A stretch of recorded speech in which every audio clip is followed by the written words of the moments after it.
Hi everyone, welcome to WITS Connect. This is Raju Madhi, Assistant Professor of EC Department, Warangal Institute of Technology and Science. Today I am going to explain about embedded systems.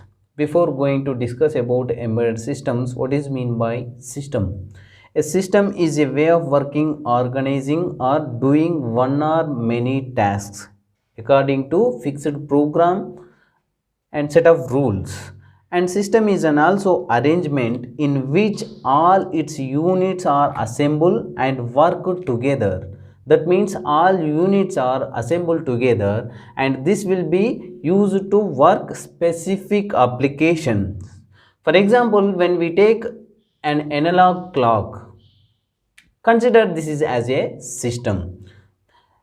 This system having different types of units, and these all the units assembled together, and this system is used to indicate the real time. Okay, and those all are the units are like display, needles, battery, chassis and straps. Okay, and this display is used to display the time, real time, and this is also used to update every second as well as hours. Okay, like am, pm. And needles, in this we have three different types of needles. Those are all thin and long needle, and long needle and small and thick needle. And the long needle is used to indicate seconds, and this will be rotates for every second. Okay, and the long needle is used to indicate the minutes, and this will be rotates every minute. Okay, and the small needle rotates every hour. And the battery, and coming to the battery, without battery the analog clock will not be works, because of every system needs the power supply. So that's why this is used as a power supply in terms of dc, in terms of dc. And coming to the chassis, and this by using this chassis we can adjust the time as we required. And straps, these all are the straps will be used to arrange all these units as a system. Okay, and this system follows set of rules. What are the rules we have? And this system will be follows all three needles will be rotates clockwise, and thin and long needle rotates for every second.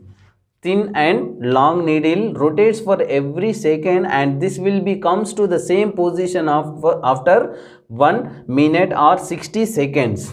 Okay, and a long needle rotates for every minute, and this will be used to indicate the minutes, and this will be comes after 1 hour, and this will be comes to the same position after 1 hour.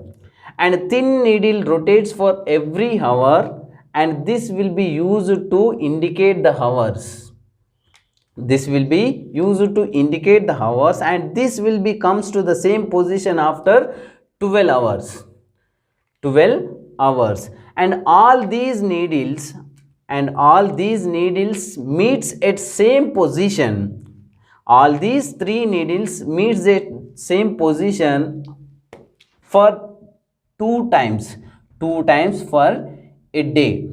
So all these needles are meets their same position two times for a day. So this is the operating of this analog clock, and this as follows set of rules. Okay, let's see the another example of system, that is washing machine. The washing machine is an automatic clothes washing machine, and this is having different hardware units, and these all are the hardware units assembled together, and that will be used as a application specific device, and that will be used to wash the clothes automatically. Okay, by using the display and keys. And these all are the hardware units are status display. The status display is used to indicate the status of washing the clothes, and what are the how many minutes or how many seconds is remaining, and that will be indicated by the status display panel. And switches, we have different types of switches, and by using these switches we can alert the particular time or reduce the time, and we can on the washing machine or off the washing machine. Those all are the switches comes under these switches. And coming to the motor is used to rotate or spin the cloths. By using, when we are rotating, when the motor rotating, the cloths are washed. And the power supply, we already discussed that every system needs a power supply, and this is a washing machine also operates by using the power supply, that is AC power supply. Okay. And inner water sensors, the inner water sensors, we have two inner water sensors to indicate the water level in that particular washing machine, and valves for the letting water in and out. We have two valves to letting the water in and to out the dirty water. Okay, so these all are the hardware units we have in particular washing machine. And this washing machine operates by using following set of rules. What are the rules? Here we have: wash by spinning the motor according to program. If we allot the particular time, based on that particular time that motor will be rotates or spinning the motor, then the cloth will be washed up to by allotting the programming time. Rinse in fresh water after draining out dirty water. If we have the dirty water in washing machine, that by using the outlet, the dirty water will be letting out, and the fresh water will be letting in by using the water level sensors. We have water level sensors in this washing machine. After draining water, this will be spins the motor will be rotates, and that will be used to wash the cloths, and shows the washover status in display. And this display, that means status display panel, the status display panel will be used to display the status. Okay, how many minutes or seconds remaining, that will be shows by the status display panel. Finally, this will be gives alarm. By using programming time, this will be gives the alarm, then we will get a washed cloths out. Okay, this is the operating of washing machine. And we have different types of definitions. We have different types of definitions about embedded systems, and that will be seen. Okay, these are the systems we have. And coming to the embedded systems, we have different definitions. Coming to the embedded systems, we have different definitions. Is the combination of software and hardware is called as embedded systems. This embedded systems is defined in different types. An embedded system is a system that has embedded software and computer hardware, and this is used as an application specific system. So this is the one of the definition for the embedded systems. And these embedded systems are defined in different types.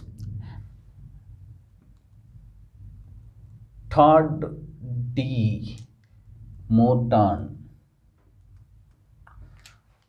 Todd D. Morton, the author of Embedded Microcontrollers, he defined embedded system as: an embedded system is an electronic system that consists of microcontrollers or microprocessors, but we do not think it is as a system.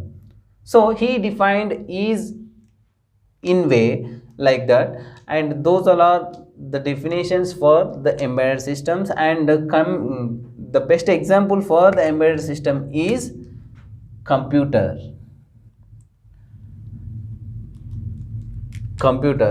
This computer consists different types of units or components. Those all are like memory, like that memory RAM memory, ROM memory. Let us see what are the components we have in embedded systems. So these all are the components. Components of an embedded system are hardware architecture. Hardware architecture of an embedded systems. So these are our hardware units we have in an embedded systems. Basically we know that every system or every device will be operates with the power supply. Okay, in this embedded system we are using different types of microcontrollers or microprocessors, and these will be operates with the power supply, that is DC power supply. The DC power supply with the range of 5 volts DC to 12 volts DC, 5 volts DC to 12 volts DC, and that will be comes under power supply. And another one we have the reset. The reset is used to restart the program, or device. Okay, the reset is used to restart the program. And another one we have the oscillator circuit. The oscillator circuit is used as, that means the crystal oscillator. In this we are using crystal oscillator. The crystal oscillator is used to generate the oscillations, that means that will be used to generate the clock signal. Every digital circuit or an embedded system will be operates with the clock signal, and this clock signal having particular frequency, f is equal to 1 by t. This is having particular frequency. And coming to the input output devices, every device, every embedded system that is having input output devices to interconnect. Here we have input output devices and interfacing driver circuits. Okay, and another one we have processor. Processor is nothing but this is having the processor which is used to process the all the instruction that will be treated as processor. We have different types of processors like 8085 microprocessor, 8085 microprocessor, 8086 microprocessor, and different types of microprocessor. Nowadays we are using i3 processor, i7 processors, i5 processor. Okay, these all are the advanced processors we have. Okay, in this embedded system we are using the processor. And coming to the timers, the timer circuits are used to allot the particular time by using the clock signal to execute particular task. So though these timers are used to allot the particular time to execute any task. Okay, and interrupt controller. In every device we have interrupt controller, that is called as interrupt service routine. This is used to execute all the interrupts. Interrupt is nothing but one of the, this will be treated as noise or interruption. And this, by using this interrupt controller, the tasks, that means a subtask will be executed by using first in first out. By using the first in first out, this interrupt service routine or interrupt controller will be executed by executes the subtask. And coming to the output interfacing driver circuit, and we have the output devices. Those are the output devices like LCD display and printers. These all are called as like monitors. All these all are called as output devices. By using this output interfacing driver circuits, here we are connecting the output to the LCD printers and also monitors. And program and data memory. Coming to the program and data memory, we have two types of memories, that is program memory and data memory. The program memory is nothing but random access memory, RAM memory. That means all these software coding and different types of programs will be stored in random access memory. And data memory is nothing but ROM memory. Okay, so the data will be stored in room memory. So these two types of memories we have, and we have different types of memories like PROM, EPROM and double EPROM, electrically programmable read-only memory. So those all are the different types of memories we have. And another one, that is serial communication ports. We have two types of communications, that is serial communication as well as parallel communication. To access the serial communication inputs or outputs, here we have serial communication ports. Every microcontroller having ports, and each port consists 8 pins, and these 8 pins is used as a input output pins. To access the input as well as output, here we are using the ports. So that's why here we have serial communication port and as well as parallel communication ports. Coming to the parallel communication data transmission, here the parallel communication ports will be used.